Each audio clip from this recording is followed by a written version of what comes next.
Hi, welcome again. This is the Crave webcast series that we're doing on having healthy boundaries in life and on building strong relationships. And what we're doing is looking through some of the stories in the opening chapters of Genesis that I mentioned in the last webcast, that Nehemiah 8 describes that Ezra was building a community in Jerusalem and trying to restore relationships that had been broken. And he put together the books of what we call the Old Testament, the Jewish scriptures, and gave them to the community. And that the opening chapters of those scriptures talk again and again about God building boundaries. And so this is about us having strong and healthy boundaries in our life. And I just want to read to you just the opening few verses of the Bible, the opening few verses of Genesis, which say, "In the beginning God created the heaven and the earth, but the earth became chaos and emptiness, and darkness came over the face of the deep. Yet the Spirit of God was brooding over the surface of the waters. And God said, 'Light be,' and light was. God saw that light was good, and God separated light from darkness. God called the light day and the darkness night. Evening came and morning followed the first day." And it goes through in the following verses of that chapter and talks about how God created the earth by, on different days of the week, creating different things, creating the land, and then dividing the land from the water, and naming it land and sea, and by creating the animals and separating them into their different habitats, and putting the fish in the ocean and the birds in the sky and the animals on the land. And so it's this process that God has of creating things and naming them and putting boundaries around them. And I want to talk about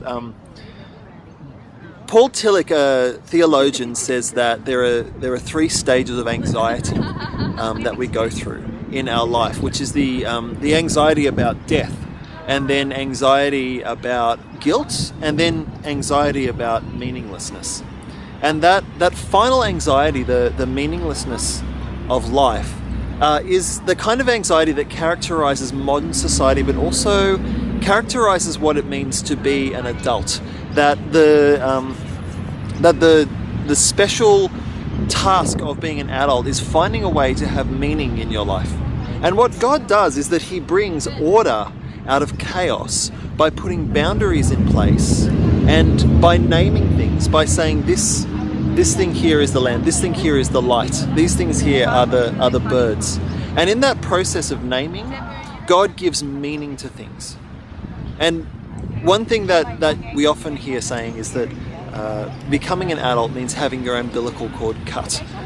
Finally breaking that cord and separating from your parents who looked after you for your whole life, and putting your own boundaries in place, naming things in your own way, becoming a person who is responsible for your own life. And I think that this opening chapter of the Bible, which calls on us to have boundaries in place and to live in a meaningful way, is really about this process of becoming an adult, this process of being an independent person. And some of the things that is involved in that process of cutting the cord, one of them is taking responsibility for your own consequences in life. So often we want to play victims when things happen, or we want to blame somebody else, or we think we'll somehow get out of the pain that we have to feel if we can blame someone else for things that go wrong. But one of the most empowering things about being an adult, about being your own person, is owning your own consequences. Because once you take control of your own consequences, once you accept the responsibility for them, you're free to be a person who makes your own decisions, and does your own actions and faces up to your own consequences. It's actually something that is a bit scary to face up to, but it's very empowering. I also want to talk about being an adult as owning your own jobs in life. This is something that I think in our world we negotiate terribly, because nobody knows whose job is what in so many circumstances, and we don't have clear job descriptions in the groups that we belong to, and we don't actually set these things down.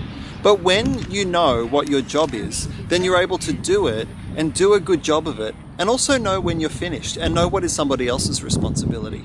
And that way, you don't either have to be constantly figuring out whether you're supposed to do something or not, constantly worried about whether you're doing the right thing or the wrong thing, because they're your own and you take responsibility for them. But it also means that you're able to say no to the things that aren't your job. And a lot of people in workplaces, they'll often get walked all over because people will leave things undone, and they always know that you'll be the person who comes in and fixes those things up.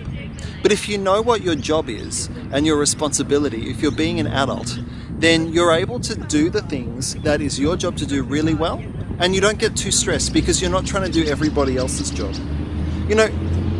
Another thing in our lives that we need to take ownership of is our problems that come up. There are so many difficulties that happen in our lives that are nobody's fault.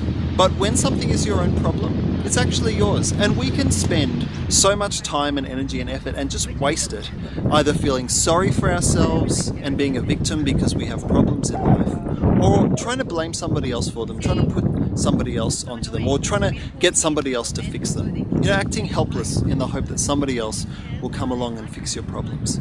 But the most successful people in the world are not people who just have no problems.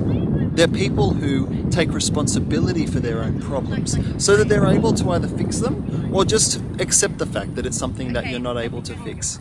When we do all these things, when we go through our lives and we say, this is who I am, this is the person that I am, and every part of my life is mine, I'm going to take responsibility for it, then we're able to start developing good boundaries in life. By creating this world and putting boundaries in place, and by naming things and giving them an identity, God was saying to this world that there's a way that you can live your life that has an order to it, and where things work, and where people are actually able to be free, and people are able to build communities, and people are able to have good, strong relationships with each other. But we can never build strong relationships with other people until we first have a good concept of who we are and what is our responsibility, what it is for us to be an adult.